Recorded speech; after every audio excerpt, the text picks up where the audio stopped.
My name is Jordan Bohr, and today I'll be presenting my strategy dashboard for New York City Bikes.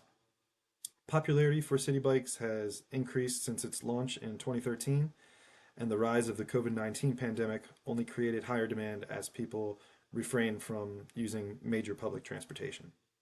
But this led to distribution problems and customer complaints, such as fewer bikes at popular stations and the inability to return bikes due to full docking stations. This analysis looks to diagnose the root of these distribution and demand problems and provide actionable insights. I have separated this dashboard into 4 sections: weather component and bike usage, most popular stations, interactive map with aggregated bike trips, and my recommendations. So we'll begin with the weather component and bike usage. Looking at this chart, we can see that there is a clear relationship between temperature and bike rides. So as temperatures increase, so do the number of bike rides, and vice versa, same as temperatures decrease, the number of bike rides decreases. This tells us that there could be a potential bike shortage during the warmer months when bike rides are higher, predominantly between April and the end of October, beginning of November. Now to move on to our most popular stations. Here we can see a bar chart of our most popular starting stations, and clearly we have Grove Street Path as the most popular, and followed by South Waterfront Walkway, and then 2 at Hoboken Terminal, 1 at River Street and Hudson Place, and 1 at Hudson Street and Hudson Place. Our next station takes a pretty significant drop and is only about half that of our most popular station, Grove Street, which indicates that these 4 stations are predominantly preferred by users to rent bikes from. Another thing to point out is even if we look at one season in particular, let's say the fall, our top 4 stations are all still the same, even though they may have switched places. It just depends on the season. But this also lets us know that these are there's a preference for these stations by users.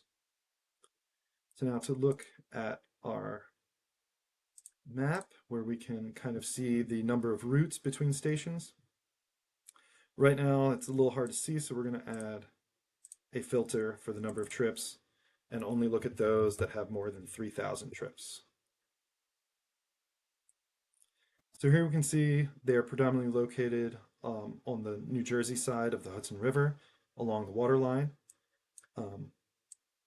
And here are popular stations, one at Grove Street, our Hoboken Terminal station, and the South Waterfront Walkway. Another important thing to note about these stations is that they are all located right next to major public transportation areas.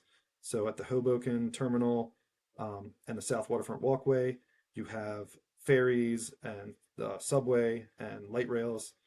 The dot here, the Newport Parkway, is the subway station. And at Grove Street, there is an entrance to the subway there as well. This tells us that people are predominantly renting bikes after using major public transportation. So my recommendations.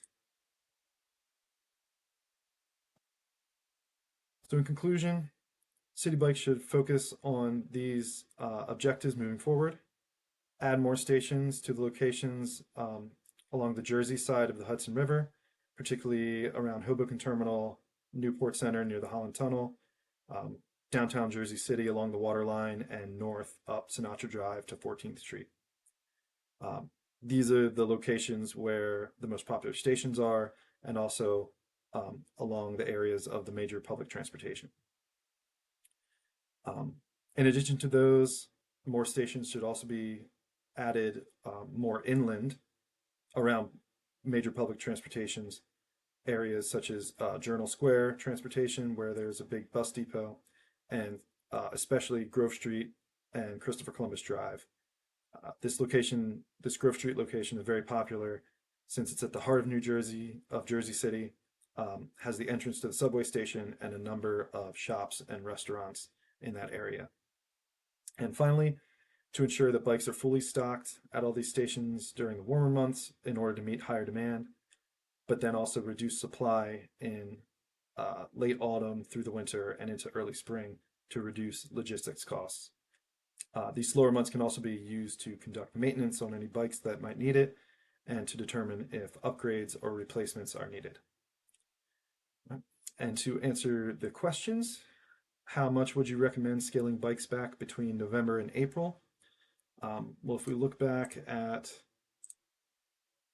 our bike usage chart, if we look at our highest points in the winter compared to our highest points in the summer, it's about 40 or 50% less. So I would suggest decreasing supply about that percentage over the winter. I'd also suggest starting at the end of October, early November, but pulling bikes from less popular stations as there's still kind of a higher demand at the beginning of November.